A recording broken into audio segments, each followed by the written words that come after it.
Something in you remembers the sound of a room that never answered back. You learned how to listen for footsteps that never came. You stayed very still, hoping silence might notice you. You watched faces carefully, searching for a flicker, any flicker that meant you mattered. But it never stayed long enough to feel real. So you became quieter, smaller, easier to overlook. Not because you wanted to disappear, but because disappearing felt safer than being unseen. And somewhere inside you, a question formed before you even had words for it. If no one is there to feel you, do you even exist? You didn't learn loneliness the way others describe it. It wasn't loud. It wasn't obvious. It was quiet, consistent, invisible. It was being surrounded by people who never quite arrived. Voices that filled the room but never reached you. Hands that moved but never stayed long enough to feel safe. So your nervous system did something remarkable. It adapted. It learned to expect less, to need less, to feel less.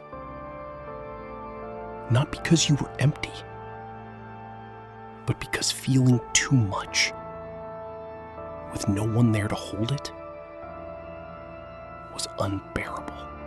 You became observant, not in a way people praised, but in a way that kept you safe.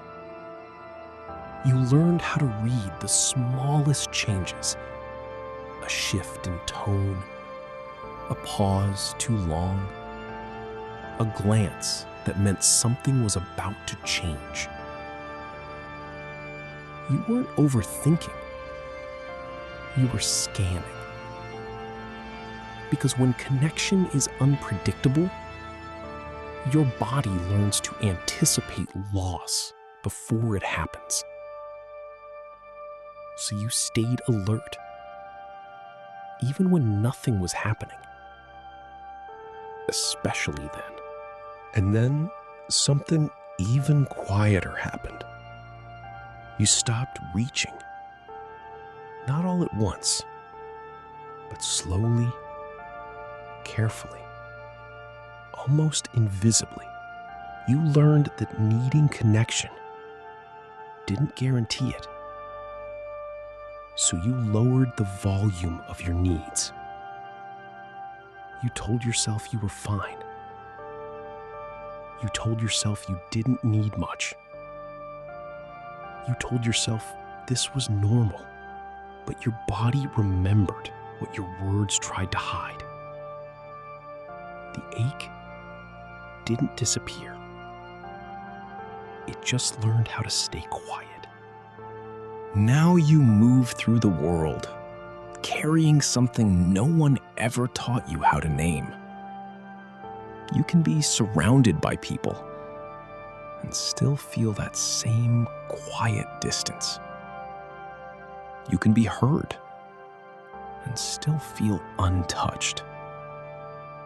Because what you needed wasn't just presence, it was emotional arrival.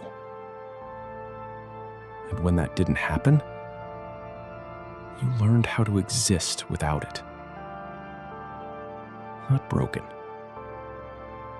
adapted. And somewhere deeper than the silence, there is still something in you that never stopped waiting. Not loudly, not desperately, but quietly, persistently. Because even when no one came, you stayed. You learned how to hold yourself in the spaces where no one else did. Not perfectly, not completely, but enough to survive. And that matters more than you were ever told.